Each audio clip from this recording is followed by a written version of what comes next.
Hello students, आप amine chapter पढ़ रहे हैं।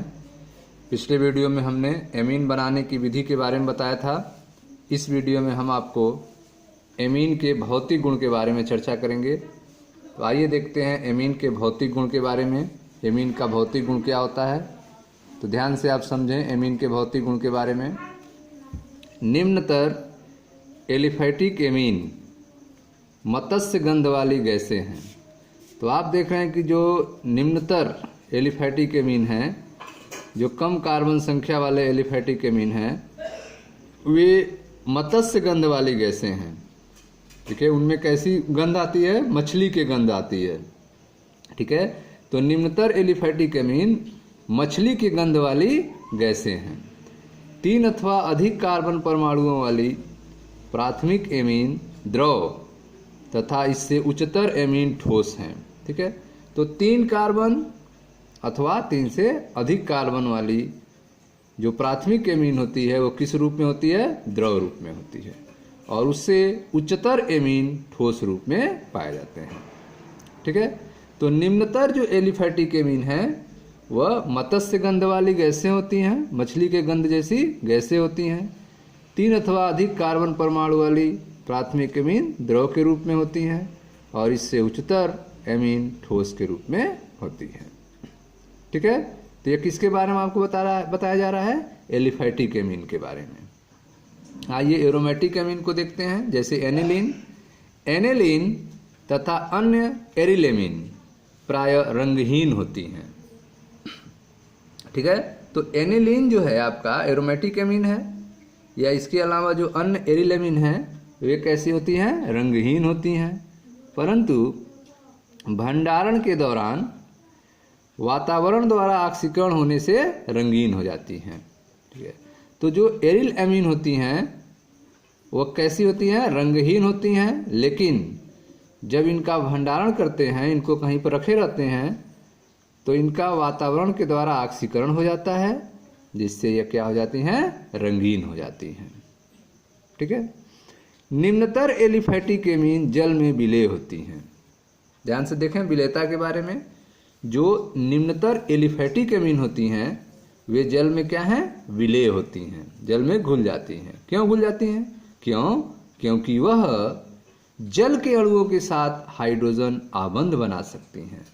तो जो निम्नतर एलिफैटिक एमीन होती हैं वे जल में विलेय होती हैं, क्योंकि यह जल के अणुओं के साथ हाइड्रोजन बंध बना सकती हैं।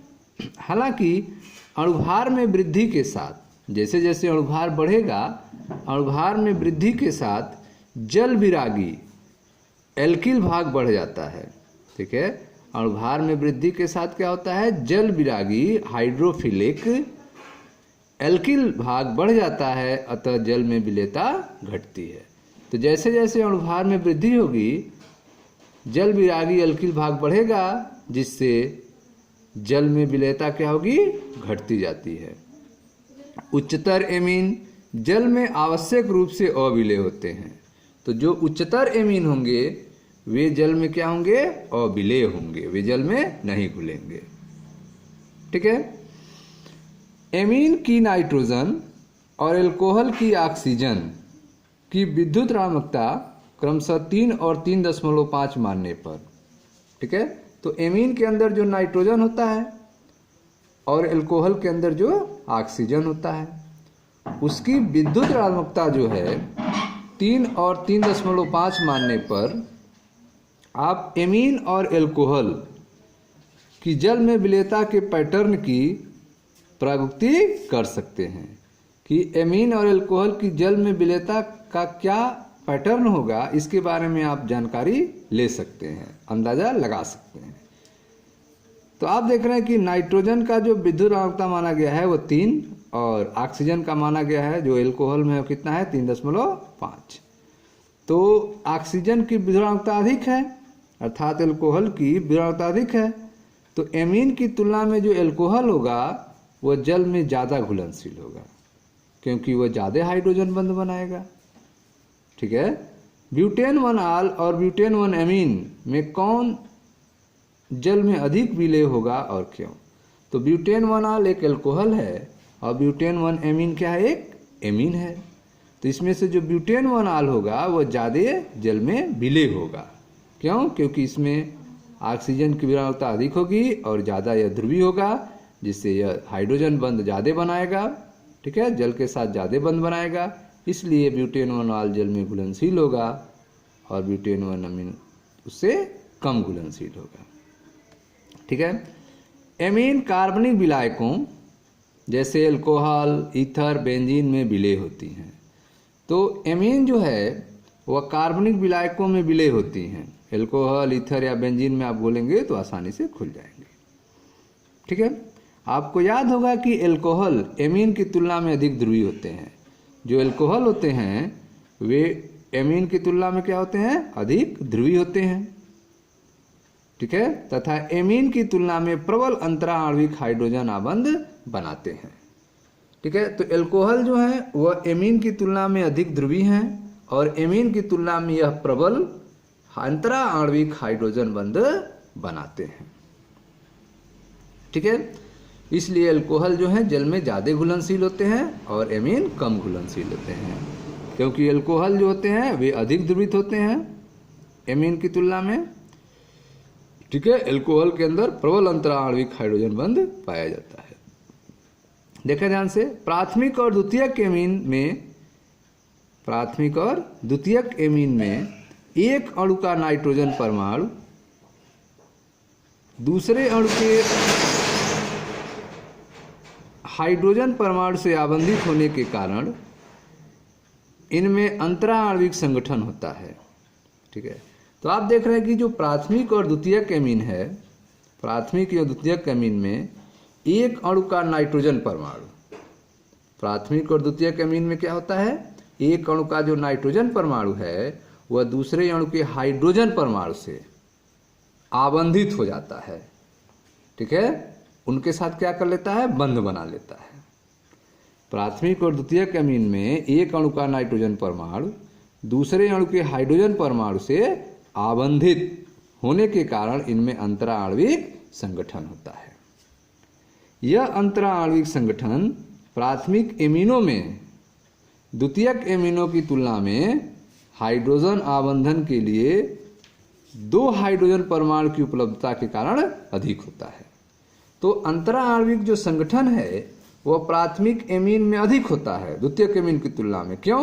क्योंकि प्राथमिक एमीन में हाइड्रोजन की संख्या क्या होती है? 2 होती है। ठीक है, जबकि द्वितीयक एमीन में क्या होती है? ठीक है, हाइड्रोजन की संख्या कम होती है, 1 ही होती है।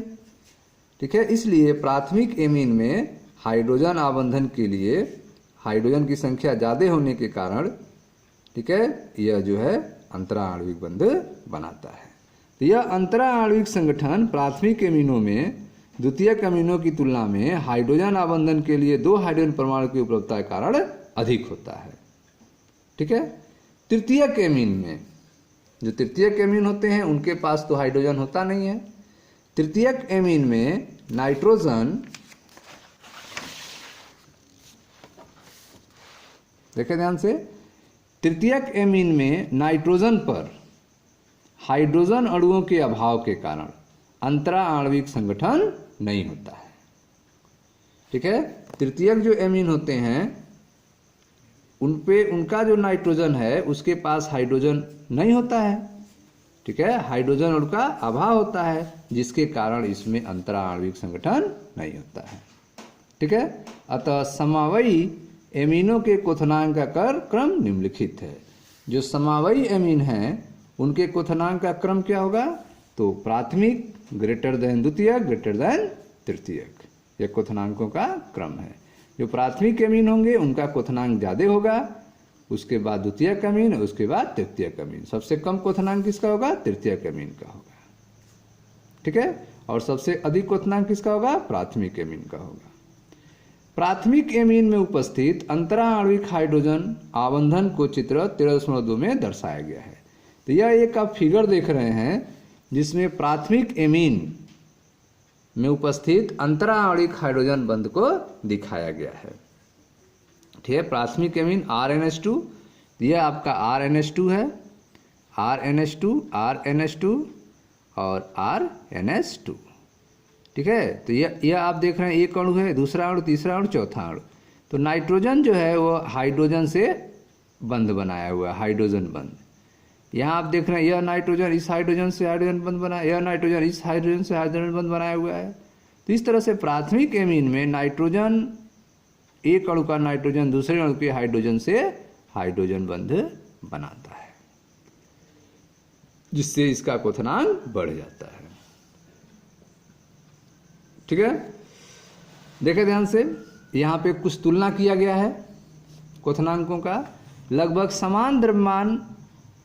समान आणविक द्रव्यमान वाली एमीनो, एल्कोहलों और एल्केनों के क्वथनांकों की तुलना। ठीक है, तो इसमें आप देख रहे हैं कि लगभग ये समान आणविक द्रव्यमान है, जिसमें एमीन है, एल्कोहल है और एल्केन है। इनके क्वथनांकों की इस टेबल में तुलना की गई है। तो देखें ध्यान से, यह पहला है आपका एक एमीन है, नॉर्मल C4H9NH2 एमीन। इसका अणु द्रव्यमान कितना है? 73 है। इसका क्वथनांक है 350.8, 350.8 केल्विन। दूसरा आप देख रहे हैं कि द्वितीयक एमीन है आपका C2H5 इसका अणु द्रव्यमान है 73 और इसका क्वथनांक है 329.3। तो प्राथमिक एमीन में क्वथनांक का मान अधिक है, जबकि द्वितीयक एमीन में क्वथनांक का मान कम हो गया। ठीक है, क्योंकि इसमें एक हाइड्रोजन क्या हो गए? कम हो गए, और इस प्राथमिक एमीन में 2 हाइड्रोजन है, तो ये ज्यादा अंतराणिक हाइड्रोजन बंध बनेगा, इसलिए इसका क्वथनांक अधिक होगा प्राथमिक एमीन का, और द्वितीयक एमीन का कम होगा। तृतीयक एमीन C2H5NCH3 इसका भी अणुभार 73 है, इसका क्वथनांक और घट गया, 310.5 केल्विन हो गया। ठीक है, तो इस तरह से आप देख रहे हैं कि जो प्राथमिक है 350.8 केल्विन, अणु द्रव्यमान तीनों का सेम है, अणु द्रव्यमान तीनों का सेम आप देख रहे हैं 73, 73, 73। लेकिन जो आप देख रहे हैं नॉर्मल C4H9NH2 है प्राथमिक एमीन, इसका क्वथनांक अधिक है 350.8 केल्विन, क्योंकि इसमें हाइड्रोजन, अंतराणविक हाइड्रोजन बंध पाया जाता है। उससे कम अंतराणविक हाइड्रोजन बंध C2H5 में पाया जाता है, इसलिए इसका क्वथनांक 350.8 से घटकर 329.3 हो गया। C2H5NCH3 में अणु द्रव्यमान तो सेम 73 है, लेकिन क्वथनांक और घट गया, 310.5 केल्विन हो गया। ठीक है, यह आपका एक एल्केन दिया गया है C2H5CH3 जिसका अणु द्रव्यमान 72 है, इसका क्वथनांक आप देख रहे हैं कि 300.8 केल्विन है। ठीक है, तो एल्केन का क्वथनांक जो है काफ़ी कम है, 300.8 केल्विन। इसका मतलब इसमें जो आकर्षण होता है बहुत कम होता है, या के बराबर होता है। एल्कोहल में देखते हैं, यह आपका एक एल्कोहल है NC4H9OH, C4H9OH, यह आपका एल्कोहल है। इसका अणु द्रव्यमान आप देख रहे हैं एमीनो की तुलना में अधिक है, 74 है, और इसका क्वथनांक जो है सबसे अधिक है, 390.3 केल्विन। ऐसा क्यों है? तो आपको बताया कि एल्कोहल में जो हाइड्रोजन बंध होता है वह एमीन की तुलना में ज़्यादा मजबूत होता है, इसलिए इसका क्वथनांक जो है एमीनो की तुलना में अधिक होता है। तो एल्कोहलों का क्वथनांक आप देख रहे हैं 390.3 केल्विन है, जो सबसे अधिक है। ठीक है स्टूडेंट्स, तो इस तरह से आपने देखा ये लगभग समान आणविक द्रव्यमान वाले एमिनो एल्कोहलों और एल्केनों के क्वथनांकों की आपने तुलना किया, जिसमें आपने देखा कि एल्कोहलों का क्वथनांक जो है सबसे अधिक होता है। ठीक है स्टूडेंट्स, थैंक यू।